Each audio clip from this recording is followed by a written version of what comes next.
معانا المرة دي ملخص جديد ومختلف وبيتكلم عن نظرية المؤامرة وعن شخص بيلاقي نظارة بتكشف له وجه الفضائيين الحقيقي والمتحكمين في العالم كله سرا. وبتبدأ قصتنا مع راجل عاطل اسمه جون، وجون ما كانش عنده بيت ولا مكان يعيش فيه، ورايح لمدينة لوس أنجلوس علشان يدور على شغل، وبيوصل لمكتب توظيف والمكان كان زحمة جدا ومليان ناس برضه بيدوروا على شغل. وجون بيعمل انترفيو وبيحكي للاتش ار عن حياته الصعبة، وبيحكي لها ان البلد اللي جاي منها كل الشركات اللي فيها قفلت وكل الناس ما بقوش لاقيين شغل، ولكنها بتسمع وبتكون مش مهتمة بكلامه، وبتقول له ما عندهوش خبره كفايه ومش هتقدر تشغله. وجون بتجيله خيبه امل وبيسيب المكان وبيمشي، وبيفضل يتمشى في شوارع المدينه بدون اي هدف، وبيلاقي راهب في الشارع وبيوعظ الناس وبيقعد يتكلم، وجون بيقف وبيسمع الوعظ وبيقول للناس ان الشياطين سيطرت على عقول الطبقه الحاكمه والاغنياء اللي في الارض، والطبقه الحاكمه والاغنياء بيتحكموا في كل الطبقات اللي تحتهم، والواعظ بيحس الناس على انهم يفوقوا ويهربوا من سيطره الطبقه الحاكمه. في عربيه شرطه بتوصل علشان تقبض على الواعظ، وجون لما بيشوفها بياخد بعضه وبيمشي على طول، وبيتمشى تاني وبيشوف راجل غريب في الشارع وكان بيتفرج على اعلانات ملهاش اي معنى في التلفزيون، وكانه كان منوم مغناطيسيا.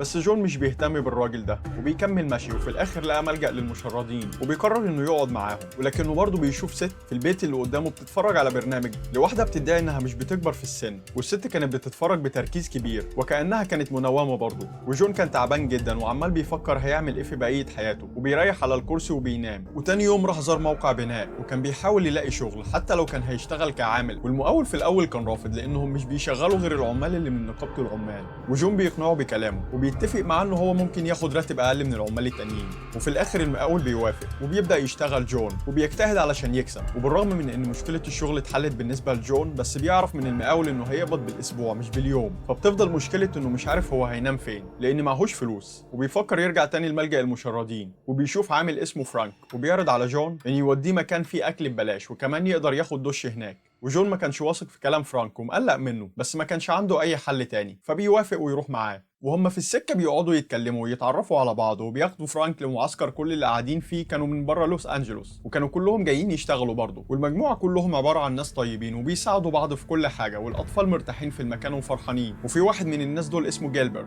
بيتعرف على جون وبيديله مهمه يعملها في المعسكر، وبعدها بيقعدوا كلهم سوا علشان يتغدوا، وبيدوا لجون اكل كتير. وفرانك بيقعد مع جون وبيحكي له عن حياته وحكايته اللي كانت شبه حياه جون، وانه برضه جه للمدينه هنا علشان يدور على شغل ويقدر ياكل ويصرف على عيلته اللي عايشين في ولايه تانية. وفرانك كان متعصب من الطبقه الحاكمه والاغنياء لانهم مالوا جيبهم بالفلوس ونسيوا الناس المحتاجه، وكمان داسوا علينا وقفلوا كل المصانع اللي كانت في البلد وسابوا كل اهل المدينه اللي كان فيها بدون شغل. بس جون كان متفائل شويه عن فرانك وبيقول له انه هيشتغل وهيبدا من الصفر وهيبدا حياه جديده. وبالليل جون كان بيتمشى في المعسكر وشاف بعض السكان قاعدين قدام التلفزيون وبيتفرجوا بتركيز شديد، وفجاه الاشاره بتقطع وبيظهر راجل غريب على التلفزيون، وبيتكلم الراجل ده عن العالم اللي هم عايشين فيه، وبيقول ان العالم ده كله مصطنع ومش حقيقي، وفي بعض العلماء اكتشفوا ان في كائنات فضائيه بتبث اشارات للارض، والاشارات دي بتخلي البني ادمين في حاله عدم تركيز وبتغسل دماغ البشر وبتاثر عليهم عن طريق التلفزيون. وبيقول ان كمان ان الاغنياء هيزدادوا غنى والفقراء هيزدادوا فقر، والعنصريه هتفضل في زياده ومش هتنتهي، بس الناس اللي بتتفرج مش بتقتنع بكلامه وبيقوموا يغيروا القناه. وجون بيشوف كاهن اعمى واقف قريب منهم وبيكرر كل كلمه قالها الراجل الغريب اللي على التلفزيون، وجيلبرت بيروح يتكلم مع الكاهن، وجون ما كانش سامعهم هم بيقولوا ايه بس كان شايف انهم بيتخانقوا. وجيلبرت بعدها خد الكاهن للكنيسه، وجون بيفضل مركز معاهم لحد ما دخلوا وكان شاكك انهم مخبيين حاجه. وتاني يوم جون بيقابل جيلبرت وبيساله انت دخلت الكنيسه امبارح بالليل ليه؟ فجيلبرت قال له ان المطبخ بتاعنا جوه الكنيسه وانه دخل علشان يرتب الاكل لتاني يوم، وبيقول له ان كمان مشترك في فريق الترانيم بتاع الكنيسه،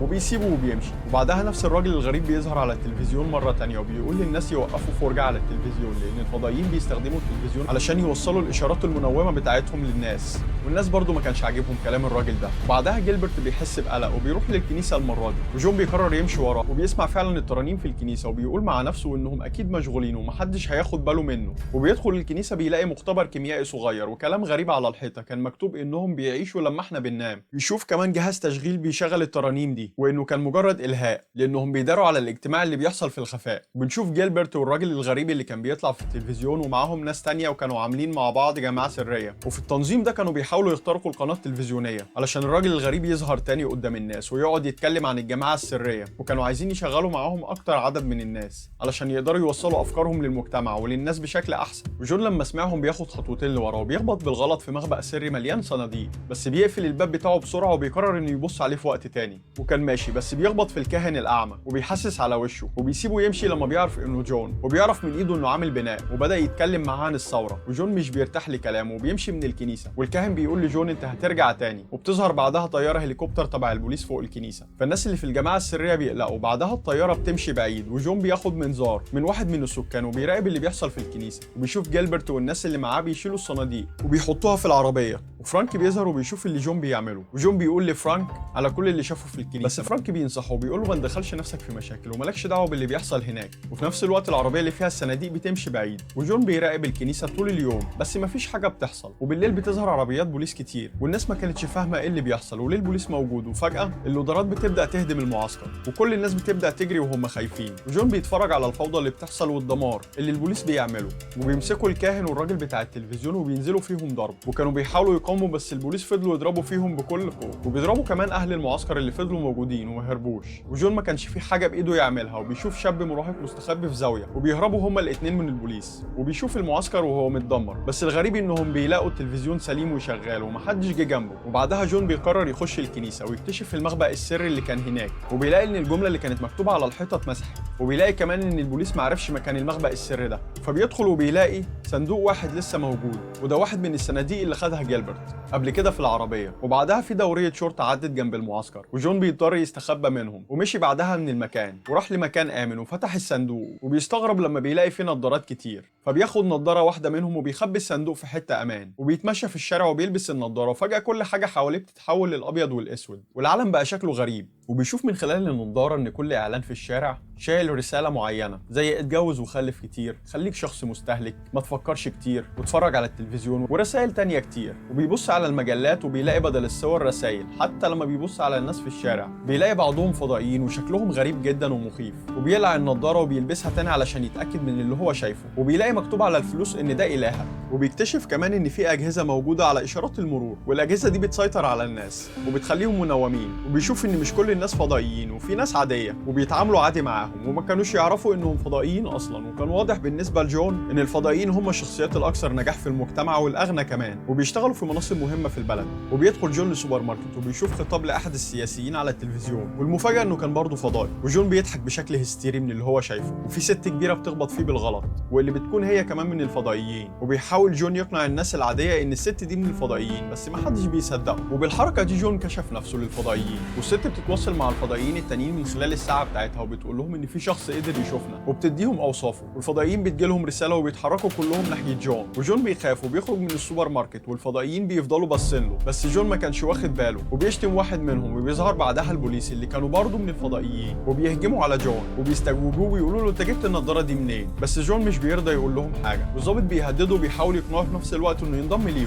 بس مش بيسمع كلامهم ومش بيستسلم للضرب، وبيسرق منهم اسلحتهم وبيقدر يتغلب عليهم. وعربيات البوليس كانت جايه لمكان الحادثه، فجون بيقرر انه يدخل بنك وبيلاقي ان معظم اللي موجودين في البنك فضائيين، وبيضرب في الفضائيين دول واحد واحد، وفي واحد منهم بيتكلم في الساعه بتاعته وبيستدعي ضباط الشرطه، وبعدها بيختفي فجاه قبل ما جون يضربه، وبيقدر يهرب من البنك. وبيشوف درون بيطارده، فجون بيضرب عليه نار وبيدمره، وبيروح للجراج وبيشوف واحده اسمها هولي وبياخدها كرهينه وبيركب معاها في عربيتها وبيأمرها توديه للبيت عندها. ودي كانت الطريقه الوحيده لجون علشان يهرب من الشرطه. وبيوصل بعدها لبيت هولي، وجون بيقع على الارض لانه كان تعبان جدا، وبيتكلم معاها وبيحاول يقنعها ان العالم في خطر وان الفضائيين بيسيطروا على كل حاجه في الكوكب، وبيقول لها تلبس النضاره وتشوف بنفسها، بس هولي بترفض تلبسها وما كانتش مصدقاه. وجون لما بيغمض عينيه وبينام من الارهاق، هولي بتحاول تتسحب وتهرب منه، بس جون كان واخد باله وبيسالها هي بتشتغل ايه، فبتقول له انها بتشتغل مساعده مخرج في التلفزيون. وبيعرف جون ان الفضائيين بيستخدموا التلفزيون وبيبعتوا اشاراتهم عليه. واول ما جون بيديها ظهره بتضربه بازازه على دماغه وبترميه من البلكونه، وبيقع من على جرفه وبيقدر ينجو ومش بيحصل له اي حاجه، بس النضاره بتاعته بيكون نسيها في البيت عند هولي. وهولي بتتصل بالبوليس وبتديهم عنوان البيت، والبوليس بيوصل بسرعه، وجون بيضطر يستخبى منهم وبيبات الليله دي في مكان امن. وتاني يوم بيروح لموقع البناء وبيطلب المساعده من فرانك علشان يحاربوا الفضائيين سوا. وفرانك بيبقى خايف من جون لان جون قتل ناس كتير امبارح،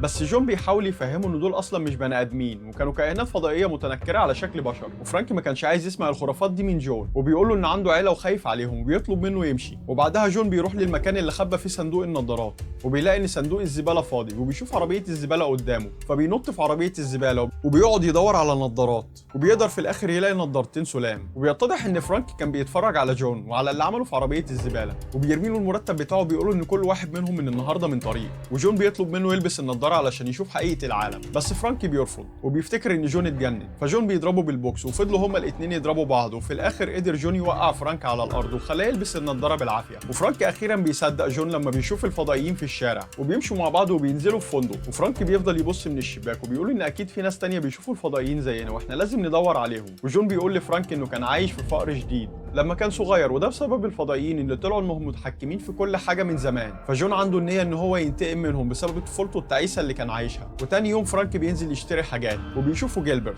وبيفضل ماشي وراه، وكان لابس النضاره اللي بتكشف الفضائيين. وبيقابل جون وفرانك بعدها، وجيلبرت بيدعوهم لاجتماع سري بيحضروه الناس اللي عارفين الحقيقه ورافضين الواقع. وجيلبرت بينبههم انهم يوصلوا للمكان ويتاكدوا ان مفيش حد بيراقبهم. وبيوصلوا بعدها جون وفرانك للمكان، وبيقابلوا اعضاء المنظمه السريه واللي بيتكلموا عن الفساد اللي عمله الفضائيين، وانهم متحكمين في المناخ، وانهم بيستنزفوا الارض، ولما الموارد تخلص هيدوروا على كوكب تاني. وواحد من اعضاء الاجتماع بيوري لفرانك ساعه الكائن الفضائي، وفرانك بيقرر ياخدها، بس اعضاء المنظمه السريه بيكونوا لسه ما قدروش يفكوا شفره الساعه دي، وهي اللي عندها قدره التنقل في الفضاء وبتخليهم يتواصلوا مع بعض. وجيلبرت بيجمع كل الناس وبيقول لهم ان عددهم لسه قليل ومحتاجين يجمعوا ناس اكتر علشان يشنوا هجمه على الفضائيين، بس اعضاء الاجتماع كانوا عايزين يهجموا عليهم حالا. وجيلبرت بيقول لهم انهم لازم الاول يلاقوا مصدر الاشاره بتاعتهم ويخترقوها علشان الناس تصحى من الغيبوبه اللي هم فيها. وشويه وهولي بتظهر وبتقول لهم انها عارفه المكان اللي بيطلع منه الاشاره، وبتدي النضاره لجون. وفجاه البوليس بيقتحم المكان وبيضربوا نار على كل اللي موجودين، وعدد كبير من اعضاء الاجتماع بيموت، بس جون وفرانك بيقدروا يهربوا وبيفضلوا يقاوموا ويضربوا نار على البوليس.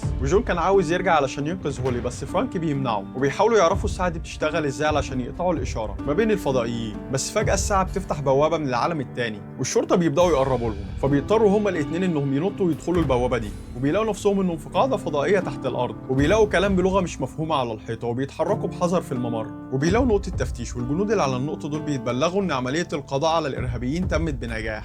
فالجنود بيمشي من عندهم وهم فرحانين، وجون وفرانك بيستغلوا الفرصه دي وبيمشوا ناحيه الاصوات اللي في نهايه الممر، وبيشوفوا قدامهم حفله معموله وفي راجل بيتكلم وبيخطب في الناس، وبيمدح في التحالف اللي ما بين البشر والفضائيين، وبيقول للبشر اللي قاعدين انهم قريب الفضائيين هيسيطروا على الارض بالكامل، وده هيعود على البشر بفوائد كبيره. وبيعرض الاحصائيات اللي وصلوا لها قدام الناس، وساعتها الناس بتسقف.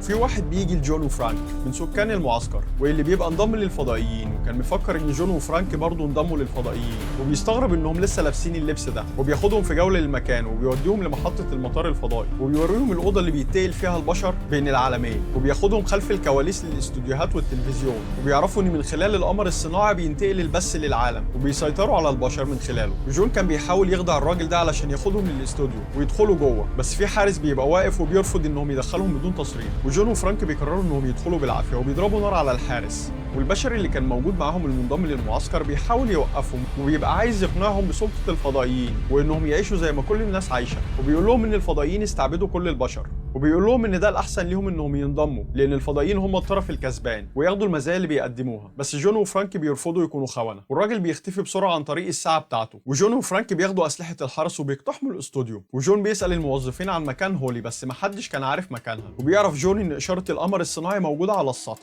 وبيتحركوا لهناك وبيشوفوا هولي بالصدفه قدامهم، وبيستغربوا انها فضلت عايشه بعد ما البوليس قتل كل اللي كانوا في الاجتماع. وجون بيقتل الفضائيين اللي بيجوا على سكته وبيطلع للسطح، ولكن بتطلع هولي خاينه ومنحازه للفضائيين وبتقتل فرانك. وجون بيلاقي اطباق الاقمار الصناعيه اللي بتبث الاشاره وبيبقى عايز يدمرها، بس هولي بتقرب منه وبتأمره يستسلم وبترفع عليه السلاح، بس جون مش بيستسلم وبيضرب عليها نار في الاول وبيقتلها، وبعد كده بيدمر القمر الصناعي. بس في اللحظه دي طيارات الهليكوبتر بتوصل وبتفتح النار على جون، وللاسف بيموت. وبكده جون بيكون قدر يدمر القمر الصناعي، والبشر عرفوا حقيقه الفضائيين، وكل البشر دلوقتي يقدروا يشوفوا شكل الفضائيين الحقيقي ويعرفوا ان الفضائيين حواليهم في كل مكان. وبكده تبقى الناس فات، وده بفضل شخص بسيط جدا اسمه جون. ودي بتكون النهايه. وما تنسوش لو عجبكم الملخص تعملوا لنا لايك وشير وتشتركوا في القناه وتفعلوا جرس التنبيهات علشان يجيلكم كل جديد، وتبلغونا رايكم في التعليقات. وبس كده، والى اللقاء.